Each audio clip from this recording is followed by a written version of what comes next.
रोहित जी। राधे राधे।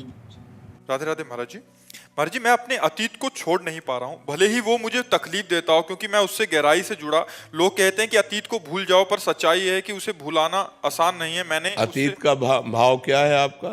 होना जैसे blood cancer भी हुआ था, और फिर उसके बाद मेरे को मतलब ये था कि जो दोनों हैं। अरे भाई, ये शरीर ही नहीं रहेगा, कितने दिन से बचा पाओगे? कितने दिन से अरे छोड़ो, सब स्वप्न है।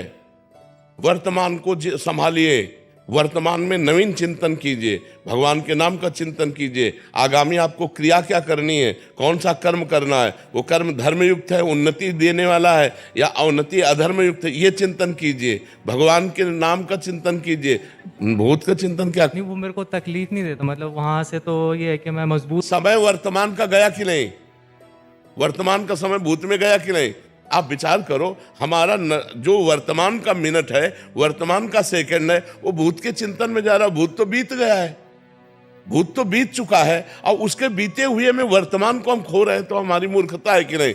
इतना कीमती समय है, जिसने समय को कीमती समझा वही महान हो जाता है, और जो समय को कीमती नहीं समझा वही अधम हो जाता है। आज हमारा समाज समय को नहीं देख रहा है, व्यर्थ में समय को नष्ट कर रहा है। हमारा ये सेकंड व्यर्थ क्यों जाए? राधा, हम चिंतन करेंगे आगामी कर्म का, हम चिंतन करेंगे वो धर्म का, हम चिंतन करेंगे नाम का। भूत बीते हुए का हम क्या चिंतन? हमें अब क्या करना है? ये चिंतन करेंगे नाम जप करते हुए। बीत गया तो बीत गया, उसके लिए क्या चिंतन करना है? भूल नहीं पाते तब तो बहुत बड़ी कमी हो रही है। उसको भूलिए और आगे बढ़िए। अगर आप सही माने में अतीत का चिंतन करने वाले, तो मां के गर्भ में कितना कष्ट हुआ आपको याद है? एक सेकंड का भी याद है? गया ना भूल के गर्त में, गया ना? ऐसे इसको भी डालो, भूल के गर्त में डालो। वर्तमान को नाम जप में लगाओ, वर्तमान को भविष्य में हमको क्या करना है इस चिंतन में लगो, नाम जप करो।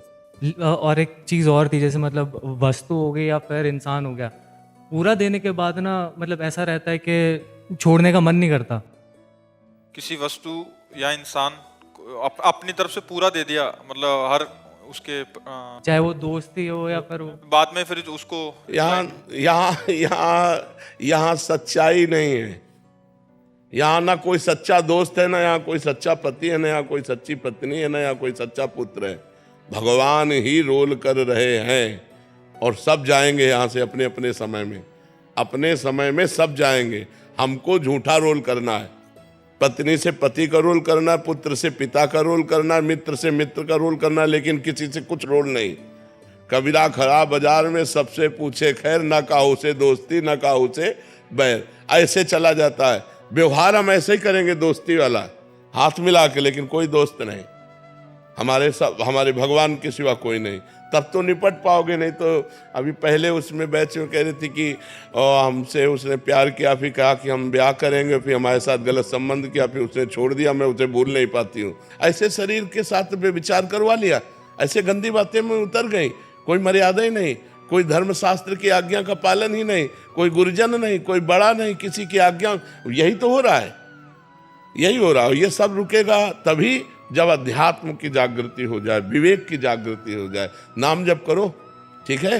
वो वस्तु भी छूटती है ना, तो ऐसा लगता है कि भाई मैं मेरा एक पार्ट। ये आप नहीं, सबको लगता है ये सब। ये मोही संसार, रागी संसार, इसमें सबको ऐसा लगता है। एक पेन से भी प्यार हो जाता है। तो हम कह रहे हैं कि ये राग वृत्ति है। राग मत करो, यहाँ सब कुछ नष्ट होगा, यहाँ सबका नाश होगा, पक्का समझो। जैसे कसाईवाड़े में हर पशु के गड़ा सा चलेगा, ऐसे यहाँ सब मरोगे। आज नहीं तो कल, कल नहीं तो परसों हमारा नंबर आने वाला है, जाना है अपने लोगों को यहाँ से। अब क्या करके जा रहे हैं, ये खास बात है। जाना तो सबको है, क्या करके जा रहे? नाम भगवान का जप लो, भजन कर लो, अध्यात्मवान बनो, परोपकार कर लो, दूसरों को सुख पहुंचा लो। यही तुम्हारे साथ जाएगा, यही मनुष्यता है। और यहाँ तो देख लो, हाहाकार मचा हुआ है। कैसी राक्षसी वृत्ति बढ़ती चली जा रही है। तो बिना अध्यात्म के ये पशुता, ये राक्षसी वृत्ति नहीं जाती। इसलिए सब लोग अध्यात्मवान बनो। कोई मांस मत खाओ, शराब मत पियो, पराई माताओं बहनों की तरफ गंदी दृष्टि मत रखो, जुआ मत खेलो, चाहे वो गेम में हो चाहे प्रगट में हो, और नाम जप करो, परोपकार करो, तुम्हारा जीवन मंगल में हो जाएगा। महाराज जी आपके चरणों में कोटि कोटि प्रणाम। महाराज जी भोजन के प्रति मेरी लालसा कम ही नहीं हो रही, रोज नए नए व्यंजनों में मेरी रुचि बढ़ती जा रही है। हाँ, तो ये 5 ज्ञानेंद्रियां हैं और 5 कर्मेंद्रियां हैं, ये पूरे चराचर जगत को फांसे हुए हैं।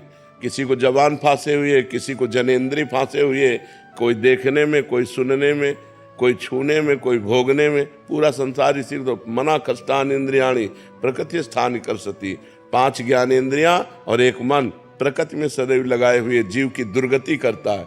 वही कोई बलवान है जो भगवान के नाम जप के प्रभाव से, शास्त्रों का स्वाध्याय करके, साधना के प्रभाव से अपनी 5 ज्ञानेंद्रियों को इन भोगों से हटा के भगवान में लगाते। भगवान में लगाने से आत्यंतिक सुख की प्राप्ति होती है, जहाँ दुख का निमेष मात्र नहीं है।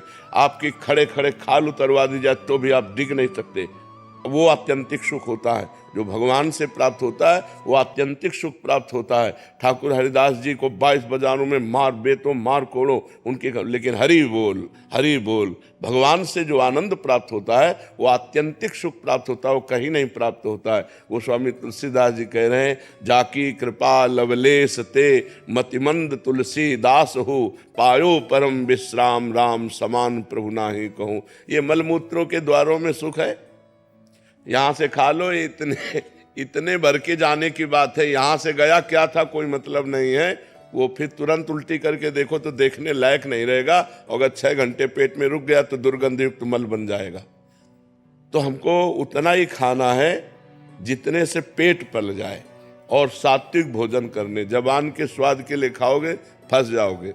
जबान के स्वाद में, नाना प्रकार के इंद्रियों के विलास में पूरा जगत फंसा हुआ है। अगर भगत भी इसी में फंसा है तो किस बात का भगत है। इसलिए थोड़ा सावधानी तो रखने की जरूरत है।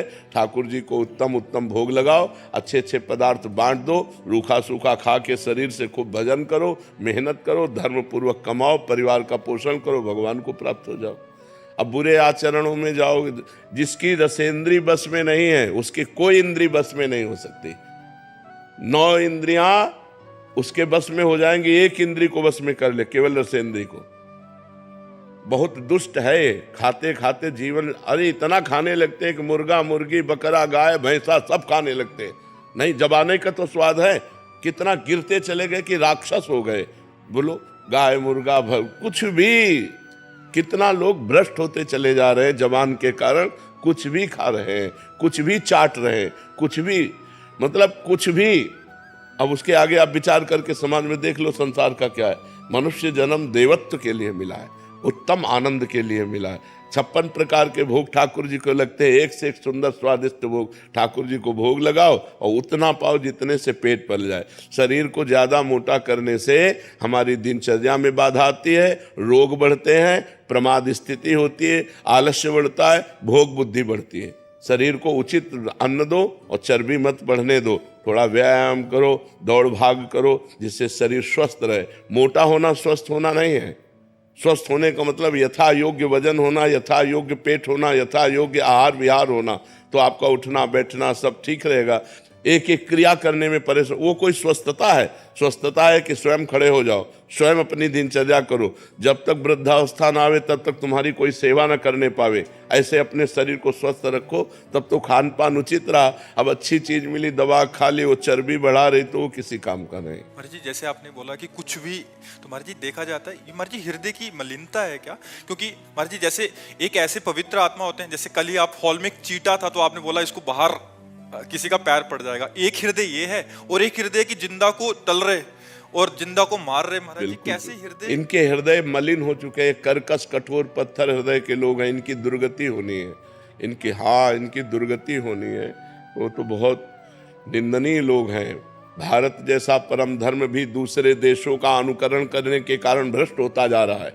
अन्य देशों के खान पान, अन्य देशों के भोग विलास का अनुकरण कर रहा है भारत, जबकि सदा से भारत के धर्म का अनुकरण अन्य देशों ने किया है। हमारा धार्मिक देश है, हमारा पवित्र देश है, जहाँ धर्म और पवित्रता है वहीं सब कुछ है। लेकिन अब नए नए बच्चे तो बुद्धि भ्रष्ट हो रही, अन्य देशों का अनुकरण। ये boyfriend girlfriend live in relation, ये व्यसन, जो ड्रग्स आदि, ये सब अन्य देशों से अपने देश में पधारा है। ये कोई हमारे देश की न शास्त्र में कहीं लिखा है और न समाज में था। 40 वर्ष पहले ये नहीं था। Boyfriend girlfriend live in relation ये सब कुछ नहीं, गंदी बातें नहीं थी। जवान जवान बच्चे बच्चियां एक साथ पढ़ते थे, कभी कोई गंदी हरकत नहीं थी, जानते ही नहीं थे। अब मोबाइल आ गया, एक छोटे बच्चे से पूरी थ्योरिकल गाथा सुन लो, उससे संसार की पूरी गाथा उसको आती है, पूरा उसको पता है, क्योंकि मोबाइल उसके हाथ में है, जानकारी सब कुछ है। सौरभ गुप्ता जी अलीगढ़ से। राधे राधे महाराज जी, आपके चरणों में कोटि कोटि दंडवत प्रणाम। महाराज जी, क्या कोई ऐसा मंत्र या स्तुति है जिसे सुनकर गर्भस्थ शिशु को आध्यात्मिक बल और शुद्ध संस्कार मिल सकते हैं? भगवान के नाम कीर्तन और भगवान की लीला कथा में अपार सामर्थ्य है। प्रहलाद जी महाराज जो इतने महान भागवत हुए, जिस समय हिरण्यकश्यप कठोर तपस्या में संलग्न हुआ ब्रह्मा जी से वरदान मांगने के लिए, तो कयाधु जी के गर्भ में थे। उस समय देवताओं ने आक्रमण किया, क्योंकि हिरण्यकश्यप तपस्या परायण था। तो जो अन्य सेनापति, दैत्य सेनापति थे, उनको देवताओं ने परास्त कर दिया और पूरे महल में छानबीन की, तो और तो सब भाग चुके थे। कयाधु गर्भवती थी, इनको बंदी बना लिया, हिरण्यकश्यप की पत्नी को, और बंदी बनाकर लिए जा रहे थे। तो देवर्षि नारद जी रास्ते में मिले, उनका कहाँ जा रहे हो? तो उनका इस के अंदर हिरण्यकश्यप का वो जब बालक पैदा होगा तो उसे मार डालूंगा मैं। उनका तुम्हारी क्या सामर्थ्य उस बालक को मार सको? ये निंदनीय कार्य करने की सोचना भी मत, छोड़ दो। तो कयाधु को छोड़ दिया। तो कयाधु को देवर्षि नारद जी अपने आश्रम ले गए और वहाँ भगवान का नाम कीर्तन, भगवान की कथा, तो गर्भ में ही प्रहलाद जी महाभागवत बन गए। जैसे गर्भस्थ शिशु अभिमन्यु, अर्जुन जी चक्रव्यूह तोड़ने की कला गर्भस्थ शिशु को शिक्षा दी। अब वो जब 7वां द्वार तोड़ना था आखिरी, तो उसमें माँ को नींद आ गई, तो वो नहीं सुन पाए, क्योंकि माँ के कान से ही वो सुन रहे थे। तो इससे पता चलता है कि अगर हम गर्भस्थ नारी को सात्विक भोजन पवावें, भगवान की कथा सुनावें, भगवान नाम कीर्तन करवावें, शास्त्रों का कीर्तन सुनावें, तो इससे उसका परम मंगल हो जाएगा। और रामकृष्ण हरि जो नाम प्रिय हो, खूब नाम जप करे, इससे जो गर्भस्थ शिशु है वो भक्त, भगवान का भक्त बनेगा, वो धर्मात्मा बनेगा। लेकिन जब गर्भ रह जाए, फिर मैथुन नहीं करना चाहिए। ये लोग गृहस्थ लोग मनमानी आचरण करते हैं, इसलिए बच्चों के अंगों पर प्रभाव पड़ता है और वो बहुत हानिकारक होता है और बच्चे कामुक पैदा होते हैं। जिस दिन ये पता चले कि स्त्री गर्भस्थ है, उसी दिन से ब्रह्मचर्य रहना चाहिए, जब तक बालक प्रकट ना हो जाए। और तो अब आजकल लोग इन सब बातों को, धर्म शास्त्रों को न पढ़ते हैं और न मानते हैं। राधे राधे महाराज जी, आप दोनों कह रहे हैं कि आप स्त्री रोग विशेषज्ञ हैं, और महाराज जी कह रहे थे कि शुरू के सालों में मतलब ज्ञानतावश जब इनको पता नहीं था कि कर्म का प्रभाव तो गर्भपात और नसबंदी आदि इसका किया था, अभी कुछ सालों से छोड़ रखा है महाराज जी। एक तो है कि पुराने, एक ने लिखा कि पुराने पाप जो हो गया उसका दोष मुझे जो लगे हैं या तो उसका प्रायश्चित कैसे, और दूसरे कह रहे हैं कि अगर हम किसी को मना कर देते हैं, वो कहीं और जाके सफाई करा लेते हैं, या फिर उसको, स्त्री को या बच्चे को कुछ हो जाता है, तो उसका अपराध इनको तो नहीं लगेगा? नहीं, मना कर देना ठीक है, हम तुम्हारा पाप कर्म नहीं करेंगे, ये मना। हमारा तो भारतीय कानून भी इस बात का विरोध करता है। भारतीय कानून भी इस बात का विरोध करता है कि आप गर्भस्थ शिशु की हत्या ना करें। क्यों? भारतीय कानून भी विरोध करता है, भागवतिक कानून तो विरोध करता ही है। तो हमें लगता है इसको तो करना ही नहीं चाहिए। और जब आप मना कर देते हो तो आप पाप से बच जाती हो, अगर आप उसे कर देते हो तो आपको हत्या का पाप लगेगा, एक जीव की हत्या का पाप लगेगा और वो नरक में जाके भोगना पड़ेगा। गर्भ हत्या, भ्रूण हत्या, ये महत पापों में आता है, महापापों में आता है। तो ये तो प्रायः घर गृहस्थी करवा रहे, तभी घर में दुर्गति हो रही, तभी लड़के ऐसे पैदा होते हैं कि मार थप्पड़ मार डंडे बूढ़ों को घर के बाहर करते हैं। क्योंकि यही जब गर्भस्थ जवान थे तो गर्भस्थ शिशुओं की हत्या की, तो वही पाप आके जिस पुत्र को बचाया उसी की खोपड़ी में बैठा, तुम्हारे घर में आतंक पैदा कर देगा। इसलिए बहुत सौम्य शांत भाव से अभी जो पाप हो चुके हैं उनका प्रायश्चित कर लो। श्रीमद् भागवत का 7 दिन का पाठ करवाओ संस्कृत से, और भगवान के परम पावन तीर्थ है, उन तीर्थों में अवगाहन करो, भगवान की शरण में होकर के प्रार्थना करो कि भूल से जो हमसे पाप हो गए नाथ क्षमा करो, आगे हमसे गलतियां नहीं होंगी। चारू नागपाल जी। श्री हरिवंश महाराज जी। महाराज जी, मैं एक लेखिका हूँ, विभिन्न पत्र पत्रिकाओं और किताबों में लेख देती हूँ। महाराज जी, मैं अक्सर सामाजिक विषयों पर जागरूक करने के विषय पर लिखती हूँ। प्रतिदिन जब समाचार पत्र में किसी नए विषय पर मेरा लेख छपता है तो अधिकतर लोग उस विषय को समाज में उठाने के लिए मेरा धन्यवाद करते हैं, पर उसी विषय पर ही कुछ लोग मुझसे नाराज हो जाते हैं और उसका अलग तर्क दे देते हैं। ऐसे में कई बार मुझे समझ नहीं आता कि मैं सही हूँ या गलत हूँ। इस विषय पर आप महाराज जी। यदृच्छालाभ संतुष्टो द्वंद्वातीतो विमत्सरः। कहीं भी विजय प्राप्त करने के लिए पहले हमको क्षमता लानी पड़ेगी। 4 प्रशंसा कर रहे हैं तो खुशी नहीं, और 4 निंदा कर रहे हैं तो हमको दुख नहीं। सुख दुखे समय कृत्वा लाभा अलाभो जया अजयो। सुख दुख में, लाभ हानि में, जय पराजय में समान भाव। 3 गुण हैं, सतोगुण, रजोगुण, तमोगुण। आपका लेख यदि सतोगुणी लोग पढ़ेंगे तो उनको अच्छा लगेगा, रजोगुणी पढ़ेंगे हाँ लिख दिया, तमोगुणी पढ़ेंगे वो निंदा ही करेंगे, उनका स्वभाव है, वो द्वेष ही करेंगे। तो हमको ये विचार करना है, अपने को भी हमको सुदृढ़ करना है कि अगर सामने से 100 लोग प्रशंसा कर रहे, हर्षित नहीं होना। हमारी बात 100 की बुद्धि पवित्र है तो समझ में आ रही, और अगर 10 लोग निंदा करने लगे, इनको समझ में नहीं आई, इसलिए ये विपरीत द्वेष भाव से कर रहे। हमें उनके प्रति भी कोई द्वेष भाव नहीं करना चाहिए, और आनंद, हमारा आनंद अक्षुण्ण होना चाहिए। वो किसी के कहने ना कहने, कोई कह दिया बहुत अच्छा आप आनंदित हो गए, कोई कह दिया बहुत बुरा आपका आनंद नष्ट हो गया, ये अच्छी स्थिति नहीं है। अच्छी स्थिति यह है कि हम सही कर रहे हैं, हम धर्म के अनुसार कर्तव्य का पालन करते हुए लेखनी के द्वारा जो भगवान लिखा रहे हैं वो लिख रहे हो। इसके बाद 100 निंदा करें, 1000 निंदा करें, इससे मुझे कोई परवाह नहीं है। तो ऐसे भाव से रहोगे तो आपका हृदय शीतल बना रहेगा। और ये प्रकृति है, इसमें सबको सपोर्ट मिलता है और सबका विरोध होता है। हमको किसी को एक को बता दो जिसका विरोध ना हुआ हो, भगवान तक का। यहाँ भगवान के भी अगर हजारों पूजने वाले हैं तो 2-4 गाली देने वाले भी है। प्रकृति का ऐसा नियम है। इसलिए भगवान के सामने शिशुपाल गाली देता था भगवान को, तो भगवान के सामने तो इसका कोई महत्व नहीं है कि 4 हमारी बात को ना माने, क्योंकि वो उनकी बुद्धि की बात है, उनकी बुद्धि की धरा की बात है।